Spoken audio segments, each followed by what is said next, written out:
Hi, my name is Nada Bulkhir, and I'm here for Deadline with my father's shadow, director Akinola Davies Jr., and leading man Ṣọpẹ Dìrísù. Congratulations on your movie. It has gotten great reviews, and it's incredibly emotional and personal. When I watched it this morning, everyone left the theater crying. Akinola, you wrote it with your brother, and you've described it as semi-autobiographical. What parts of it are based on real life and what parts of it are fictional? That is first of all, thank you so much. Nice to meet you. It's quite difficult to extract what's real and what's not. A lot of the film was based on memory, what we could repurpose from sort of memory of our father, who we lost when we were really young, actually, versus what we were being told from people who knew him. Equally memory of Nigeria in terms of what the more like political context of the film. That's factual, actually.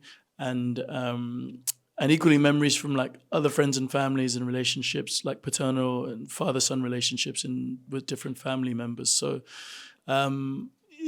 it's kind of hard to separate each, but ultimately what we wanted to create was a feeling of trying to resonate of what it's like to love someone, to lose someone. How does grief play out in context of children?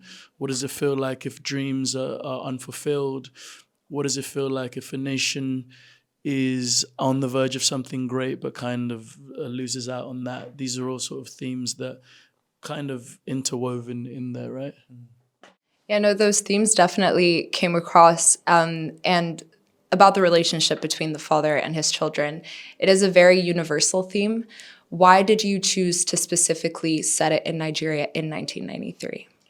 I mean, me and my brother, we had a lived experience in 93, watching our mother and aunts and uncles, and actually just the nation, in fact, going through this time where we were supposed to move from a quite brutal series of military dictatorships into a democracy. And there's a lot of promise of like Nigeria fulfilling its title of like this giant of Africa. And I think everybody was really optimistic that MKO Abiola, the character and the politician and the statesman, was going to be that person who could lead us into the 21st century.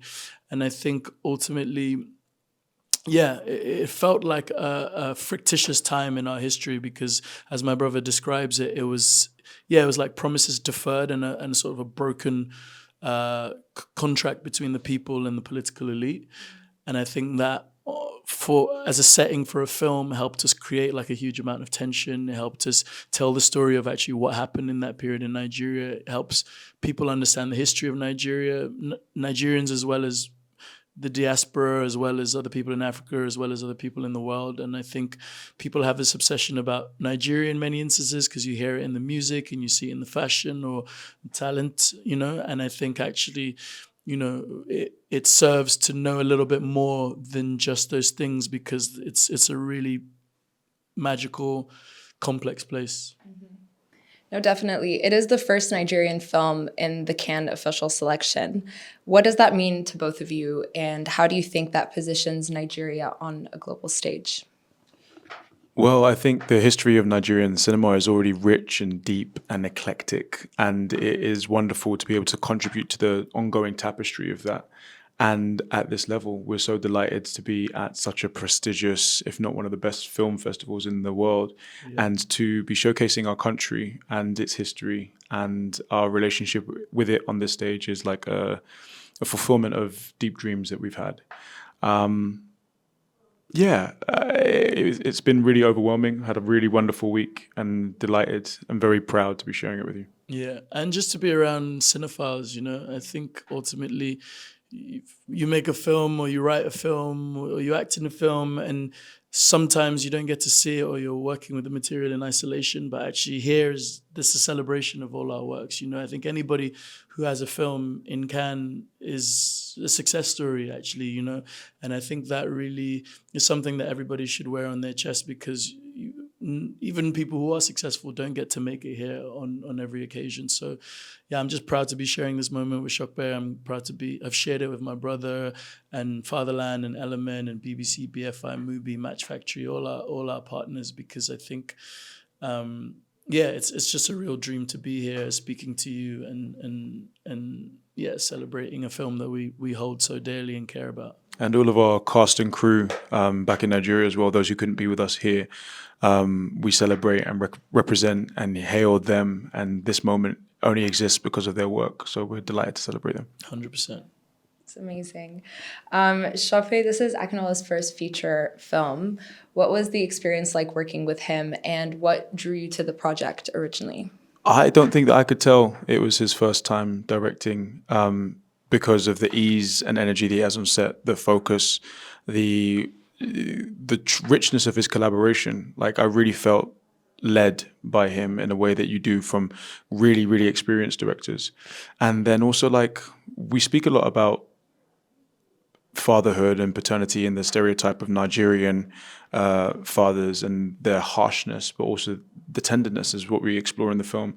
And I felt both of those from our paternal lead on set in Akinola. So yeah, I'm truly grateful for him to invite me onto this journey and to share this moment with him. Yeah, and I'm glad you came on, because ultimately, in as much as you learn from me, I learned from you, because obviously I'd never directed a long form before, and I think actually your calmness in the situation and me being a first-time director like really made a difference, and your trust actually. And I think it goes without saying the way you were so generous with the boys, the local crew, because ultimately everybody's excited to have you there because you're one of our own, you know. And I think actually just seeing you step into that place with a load of confidence, like, filled me with confidence that I'd made the right decision, and actually, like, we could just, like, charge off into the night, so to speak. I appreciate that.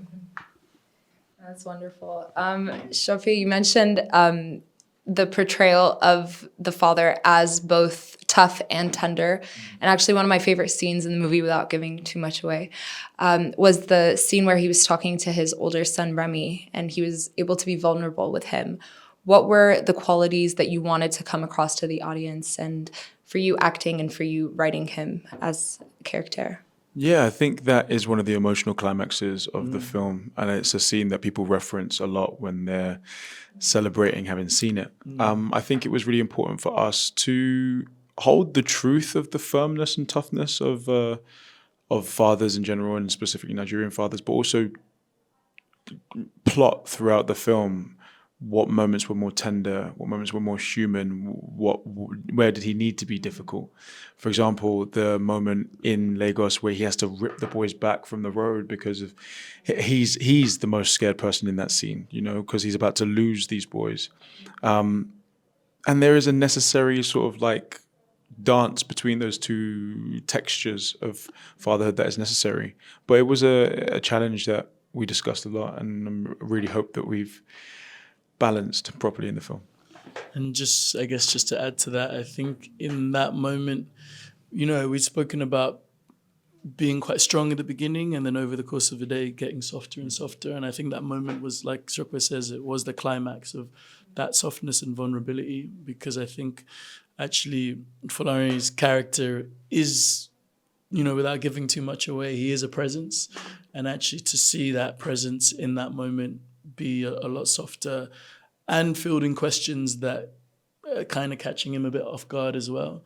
I think it kind of maybe sort of unarmed. I hope to your question, I hope it kind of maybe unarms the viewer, and they can, and this might be something they didn't quite expect, I guess.